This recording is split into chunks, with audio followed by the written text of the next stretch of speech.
Boa noite, pessoal. Aqui quem fala com vocês é o professor Ronaldo. E na aula de hoje nós vamos estudar 3 assuntos que são vetores, matrizes e estruturas de dados em assembly. Vetores, matrizes e estruturas de dados são coleções de bytes na memória. Tá? Nós vamos estudar então como essas coisas elas são dispostas na memória, né? E quais são as diretivas que você tem que passar para o seu montador assembly para ele montar esses bytes na memória para você, ok? Então nós vamos dividir essa aula em 3 partes. Na primeira parte nós vamos falar de vetores, na segunda parte de matrizes e na terceira parte de estruturas de dados, ok? Então nós vamos começar com vetores, ok? Os vetores, eles estão dispostos de forma contígua.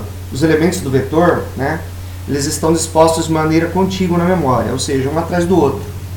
Então, por exemplo, cada inteiro ele tem 4 bytes, né? Então, você declarou aqui em C 10 inteiros, né? Um vetor de 10 inteiros. Então, quando o compilador vê isso, ele reserva 10 bytes, né? Se esse inteiro for uma variável global, ele vai reservar 10 bytes de memória no heap, tá? Em assembly, a gente usa essa construção aqui para a gente reservar um vetor na memória, né? Então a gente fala o endereço do começo do vetor. Então A é o endereço onde começa o vetor. Aí você tem times o número de elementos que vai ter esse vetor e o tipo de dado de cada um desses elementos desse vetor, ok? Então essa é a diretiva que você dá para o montador. Após o tipo do dado, você pode colocar a inicialização dos dados, tá? Então, por exemplo, o primeiro elemento eu tenho o valor inicial para ele 10, o segundo elemento, que é o elemento 1, né, tem o valor inicial 20, e assim sucessivamente, ok? Então, essa diretiva, ela reserva 10 elementos, cada elemento com 4 bytes, né, na memória. Nesse caso, né, os 5 primeiros elementos têm valores preenchidos aqui. Os demais, né, tem o valor default 0, né? E o endereço de A é o endereço do elemento 0, é o endereço do primeiro elemento do vetor, né? Então, por exemplo, quando você declara em C um vetor de 3 elementos, né, com valores 2, 3 e 4, como que esses vetores eles ficam na memória, né? Então, o elemento A0, ele ocupa 4 bytes na memória, né? Cada conjunto de 2 nibbles aqui forma um byte, então aqui eu tenho um byte, né? Ok? 4 bytes, né, para o primeiro elemento, 4 bytes para o segundo elemento, 4 bytes para o terceiro elemento. Em assembly é a mesma coisa, tá? A é o endereço do primeiro byte do elemento 0, né? Em C, A é a mesma coisa que o endereço de A0, né? Então, se você colocar A ou se você colocar endereço de A0, você está se referindo ao mesmo endereço de memória, que é o endereço do primeiro byte do primeiro elemento do vetor. O primeiro elemento do vetor é o elemento 0 do vetor, tá? Asterisco A é o conteúdo de A, né? É o conteúdo do primeiro elemento do vetor, que é o elemento 0. Então, asterisco A é igual a 0, certo? Isso em C, né? Se você for acessar o conteúdo desse elemento, né, em assembly, né, desse primeiro elemento em assembly, você tem que especificar quantos bytes você quer pegar a partir do endereço A, tá? Então eu quero pegar uma double word a partir do endereço A. Essa dword aqui, ela pode ser emitida se você estiver usando na instrução um registrador que tem 32 bits, né? Então, se você está usando na instrução um registrador que tem 32 bits, fica implícito, né? Fica subentendido que você vai pegar 4 bytes, tá? Fica subentendido que você vai pegar 4 bytes, ok? Outra coisa, em C, a gente tem uma coisa chamada aritmética de ponteiros, né? Então, em C, A mais 1 é a mesma coisa que endereço de A1, A índice 1, né? Então, se você soma 1 no A, você pula 4 bytes, né? Então, A mais 1, o compilador ele sabe que A mais 1, que você tem que pular 4 bytes quando você faz A mais 1, porque ele sabe o tipo de A, ele sabe que o tipo de A é inteiro, então ele sabe que você tem que pular 4 bytes, né? Em assembly, para você pegar o segundo elemento do vetor, que é o elemento de índice 1 do vetor em C, você tem que fazer A mais 4, tá? Senão você não pega esse cara, ok? E o conteúdo de A mais 1, né? O conteúdo de A mais 1, em assembly, você usaria the word A mais 4, entre colchetes, tá?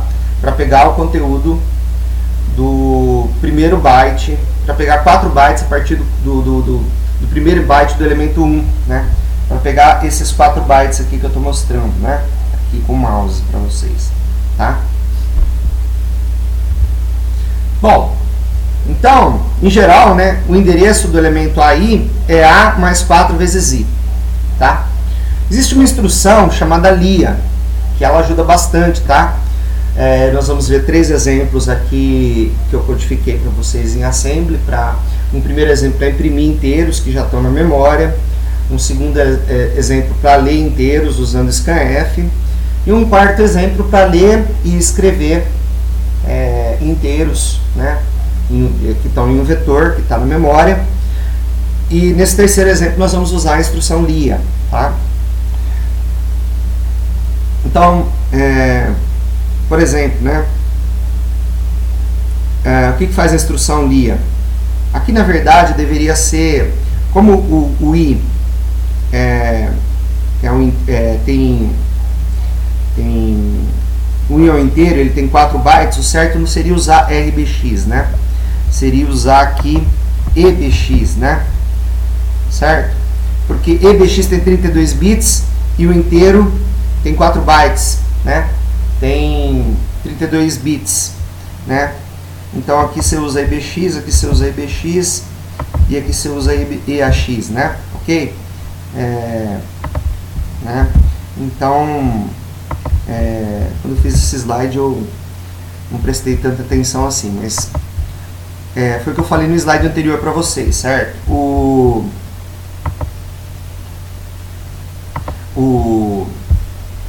A quantidade de bytes que vai ser transferida para esse registrador, né, está implícita porque a X tem 32 bits, então vão ser transferidos 4 bytes, né?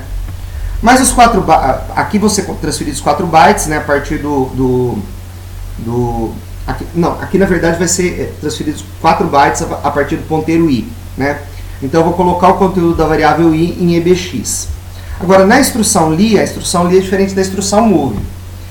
A instrução LIA vai fazer essa conta A mais 4 vezes EBX, e o valor que ela vai colocar em EAX não é o conteúdo de A mais 4 vezes EBX, e sim o resultado dessa conta, A mais 4 vezes EBX. Por quê? Porque LIA significa Load Effective Address, tá? Carrega o endereço efetivo. E o endereço efetivo é um endereço, ou seja, o que está dentro do colchetes é que é o endereço. E não o conteúdo, não todo, entenderam, pessoal? Então ela vai pegar e vai colocar em EAX, né? Em EAX, o valor da conta, A mais 4 vezes EBX, e não o conteúdo que está no endereço A mais 4 vezes EBX, ok? Então, esse foi o conteúdo teórico, tá? Agora vamos aos exemplos, tá? Bom, então inicialmente nós vamos ver aqui como é que nós vamos... como é que nós podemos fazer para imprimir inteiros que já estão na memória, né? Então vamos dar uma examinadinha no código array1.asm, né? Então, esse código aqui, tem um código em C equivalente aqui, né? Então eu declarei o A aqui como inteiro, que é uma variável global, tá? Com 5 elementos, né? 10, 20, 30, 40, 50. Então esse vetor ele já está inicializado, ele está no heap, né? Está inicializado, né? E eu vou simplesmente printar o conteúdo desses caras aqui, né? E retornar 0. Um código bestinha, mas interessante, né? Para você fixar os conceitos aí que a gente discutiu na aula teórica, tá? Então eu vou usar o printf e o scanf. Na verdade eu vou usar só o printf, eu deixei esse código aqui, não sei porquê, né? Então vamos lá, né?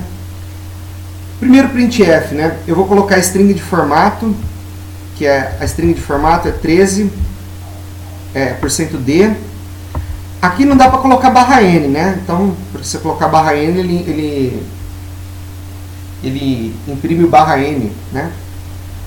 Então, ele é %d 1310, 1310 é o /n, e a string em C tem que terminar em 0, né? Então, ,0 aqui, né? Toda string em C termina em 0. Ah, mas a gente está em assembly. Não, mas estamos usando funções da biblioteca C, né? Então, você tem que colocar esse 0 no final aqui, tá? Então, a gente vai imprimir quem? Né? Quem que é o primeiro parâmetro? O primeiro parâmetro vai em RDI, que é a string de formato, tá? O segundo parâmetro é o meu número A, né? É o A, né? Então, eu coloco esse A em RSI.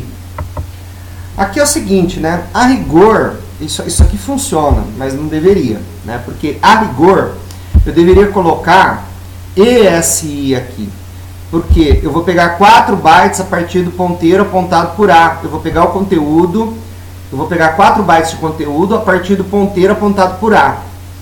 Então, ele deve pegar 8 bytes aqui. Eu não sei direito o que ele está fazendo aqui, mas funciona, tá? Mas a rigor aqui deveria ser ESI, não RSI. E a parte mais alta de RSI deveria ser zerada, tá? Ok, isso funciona, mas por sorte, tá? Não deveria funcionar. Aqui é a mesma coisa, ó. Move RDI, FMT, move RSI a mais 4 é o... Vou pegar 4 bytes a partir do ponteiro apontado por A mais 4, né? E colocar em RSI, né? Coloque em RSI aqui. Move RX 0, porque não tem ponto flutuante, call printf, ele vai imprimir esse cara para mim, né? Por fim, né? Faz a mesma coisa aqui para imprimir o terceiro elemento, né? Ok? Do vetor. Então, esse aqui é o elemento 0, esse aqui é o elemento 1, esse aqui é o elemento 2. 8 é 4 vezes 2. 4 vezes 1, 4 vezes 0 aqui, né? Ok? Vamos rodar aqui, né? Nasio -f, elf64, array, pasme, vai gerar array 1.o, né? 11 de novembro de 1954, GCC, -o, array 1, array 1.o.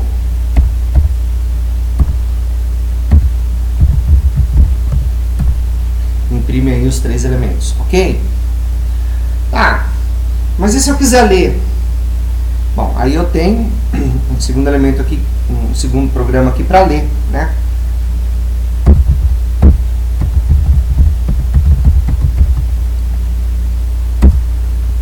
Então, ó, veja que para ler, né, você vai chamar o scanf para ler, tá? Então, você tem um printf aqui, entre com um número, aí você lê o número, né? Esse aqui é string de formato para você ler o número, né? Não, esse aqui é string de formato para você imprimir o número. E essa aqui é string de formato para você ler o número, tá? Então você vai imprimir para o cara, entre com o número. Aí você lê o número, né? Então aqui, ó, eu falo para o cara aqui, ó, entre com o número. Aí eu venho aqui, falo para ele, cara digita, dá Enter, eu leio o número. Para ler o número eu chamo scanf. Agora, nota que em RSI eu não coloco A entre colchetes, né? Por quê? Porque A em Assembly é um endereço. Todo label em Assembly é um endereço. Então aqui é um endereço que eu coloco em RSI. Eu vou chamar scanf, né?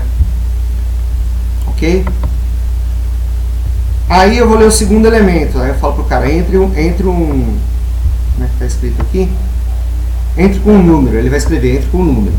Aí eu vou ler esse segundo elemento do vetor aqui. Tá? Leio o segundo elemento do vetor. Ok? Então, ó, A mais 4 é o endereço do segundo elemento do vetor.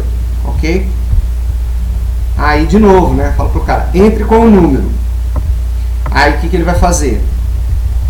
Coloca no primeiro parâmetro do scanf a string de formato para leitura, né? FMT2, que é essa string de formato aqui para eu ler o número, né? %D.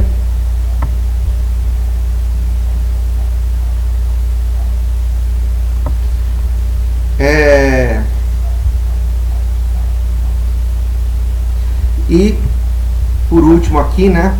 Deixa eu ver aqui. Bom, vocês entenderam, né? O que eu estou fazendo aqui, né? Aí depois eu dou 3 printfs aqui para imprimir o que eu li, o que eu li, né? Eu quero saber se eu li corretamente, então eu mando imprimir o que eu li, tá? Vamos testar esse programinha aqui. Então, NASM -f -64 array 2.asm, né? Ele vai gerar o array 2.o, array 2.o, 1957, 11 de novembro, né? Aí vamos linkar, né? GCC -o, array 2, array 2.o, vamos executar, array 2, 323, 122, 55, aí ele leu os três aqui, né? 323, 122 e 55, ok? E agora vamos ao último exemplo dessa aula, tá? Que é o exemplo que usa a instrução LIA, tá?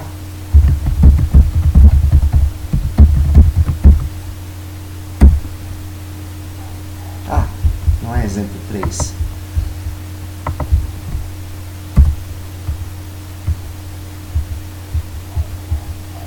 É array 3.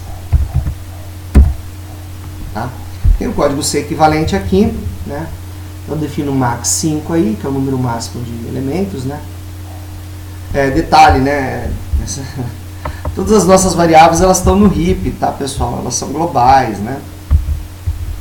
Eu não ensinei ainda para vocês a questão de como você fazer para declarar variáveis locais, para manipular, etc, né?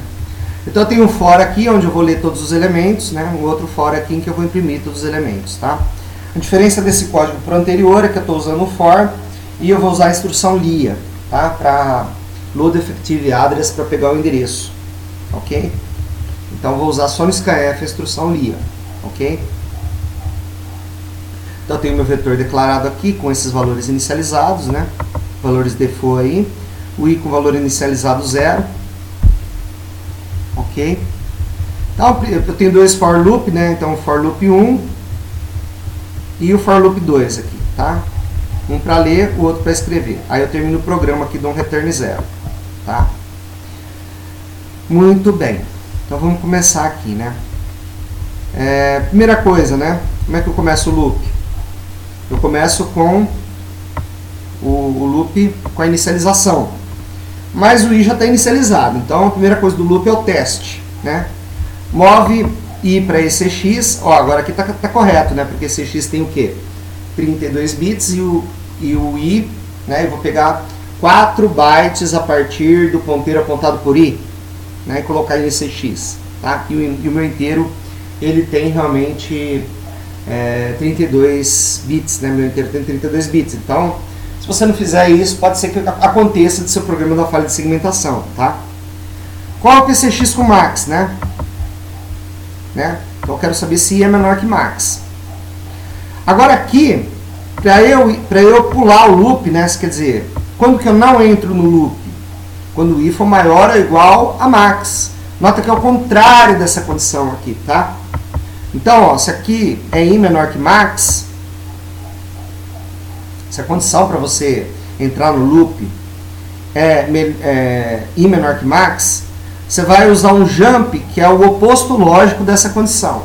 Qual que seria o oposto lógico de i menor que max? I maior ou igual a max, né? Então, jump above equal. Above equal significa maior ou igual. Então, se for maior ou igual, vai para o fim do loop. Não entra no loop. Só entra no loop se for o quê? Menor. Entenderam essa lógica, pessoal? Isso é muito importante para quem está fazendo um compilador, para quem, né, programa em assembly, ok? Então, eu vou mandar ele escrever aí, entre com inteiro, né?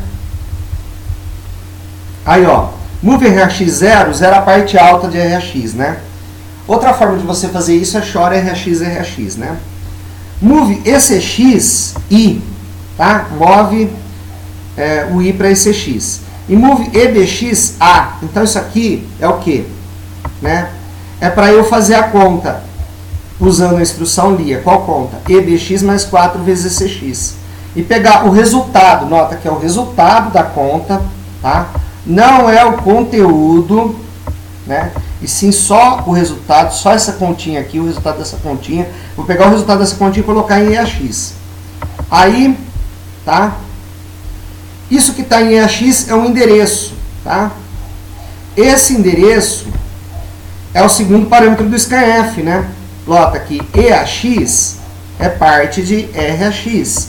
E RAX é o segundo parâmetro do meu scanf, então eu coloco ele no registrador RSI, né? A parte de cima de RAX tem que estar zerada, a parte mais alta de RX já tem que estar zerada, mas eu zerei ela aqui em cima, né? Tá certo? Se você não fizer isso, pode acontecer de dar falha de segmentação. Pode ser que dê sorte e não aconteça nada, mas, né? Pode acontecer falha de segmentação, pode ser que você esteja acessando uma memória que não esteja referenciada, tá? Uma memória espúria aí, ok? E aí você chama o scanf aqui, né? Move RX0 e call scanf, né? Esse move RX0 aqui não é absolutamente necessário. Se você tirar ele, não vai acontecer nada de muito surpreendente, tá? Aí, incremento o i, como é que incrementa o i, ó? Move o i para um registrador, incrementa o registrador e move o registrador de volta para i. Nota que i tem 32 bits, então aqui eu uso um registrador de 32 bits, tá? Então eu volto para o começo do loop aqui, tá? Aí no começo do loop eu testo a condição de novo. Se ela for falsa, aí eu venho para o fim do loop. Bom, vindo para o fim do loop, o i está com, veja, o i ele está com 5, com 6, né? Porque eu incrementei, não, ele está com 5, né? Porque ele tem que ser menor que max. Quando ele é igual a max, ele sai, né? Então, o i está com 5. Então, tem que zerar esse i, né? Então, vou zerar o i aqui. E, opa, aqui é RAX. Na verdade, deveria ser EAX, né? Certo? EAX. Certo? Por quê? Porque eu quero mover 32 bits para posição apontada por i, né? Para o conteúdo mover 32 bits para o conteúdo da posição apontada por i. Ok? Aí faz aqui a comparação de novo, né? Igual a gente comentou, né? No loop de cima, é a mesma coisa aqui. Só que agora você quer imprimir, né? Então, o primeiro parâmetro para printf é a string de formato. O segundo parâmetro é o i, certo? Não. Vamos olhar aqui o que eu estou querendo imprimir primeiro, né? O primeiro parâmetro para o printf é a string de formato, mas a string de formato ela especifica com porcentagem os parâmetros que eu quero imprimir. Então vamos olhar aqui, ó. O que eu quero imprimir? Eu quero imprimir o índice do vetor, então inteiro %d, esse %d aqui é o índice do vetor, né? E depois o conteúdo que tem nessa posição, tá? Então meu printf, tá? Vamos olhar o código C equivalente aqui, ó.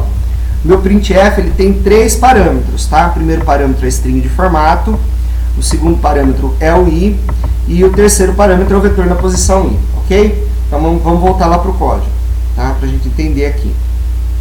Então olha aqui, ó. Esse código aqui é o código do meu printf, tá? Então, No primeiro registrador do meu printf, o que eu coloco? A string de formato. Tá? O segundo parâmetro do printf é o i, é o índice do vetor. Tá? Aqui deveria ser ESI, mas eu testei esse código, funciona, não vou ficar mexendo nele, tá? Inclusive vou até salvar aqui, né? Salvar aqui. Aí o que eu vou fazer? RBX, que é a base, eu coloco A, RCX, que é o índice, eu coloco I, né? E aí eu mando fazer essa conta aqui, ó, EBX mais 4, 4 vezes CX, e coloco o resultado dessa conta aqui em EAX. Então em EAX ficou o resultado da conta. Agora veja que eu quero esse EAX, que é o resultado dessa conta aqui, ó, é o endereço, porque a instrução LIA vai carregar em EAX o quê? O endereço, tá? Mas eu quero conteúdo desse endereço, eu quero imprimir o conteúdo do vetor, né, daquela posição, não o endereço do vetor, né? Quero imprimir o conteúdo, então EAX entre colchetes, tá? Esse daqui é o terceiro parâmetro do printf. Move RAX 0, por quê? Porque o printf não tem pontos flutuantes, tá? E aí cal printf aqui ele imprime. Aí eu tenho que incrementar o i, né, e voltar para o começo do loop for, ok? Aí testa aquela condição de novo, né? E assim vai, né? Aí terminou o loop, termina o programa, né? Ok? Então vamos testar esse último exemplo aqui, né? NASM -f elf64 array 3.asm. Ele vai gerar o array 3.o, né? 11 de novembro de 2000. Não, 11 de novembro. Esse 2000 aqui eu não sei o que é. Deve ser o tamanho do executável, né? Do objeto aqui. Bom, vamos linkar. GCC menos o array 3, array 3.o. Ponto barra array 3. Entre com o número 21. Entre com o número 54. Entre com o número 125. Entre com o número 555. Entre com o número 22. Né? Então eu entrei aqui 5 números e ele imprimiu exatamente aqui para mim os 5 números. Ok, pessoal? Então essa foi a primeira parte da aula, tá? A primeira parte da aula é sobre vetores, matrizes e estruturas de dados, em que a gente analisou aí a questão dos vetores, tá? Então é isso aí, pessoal. Até a próxima aula aqui.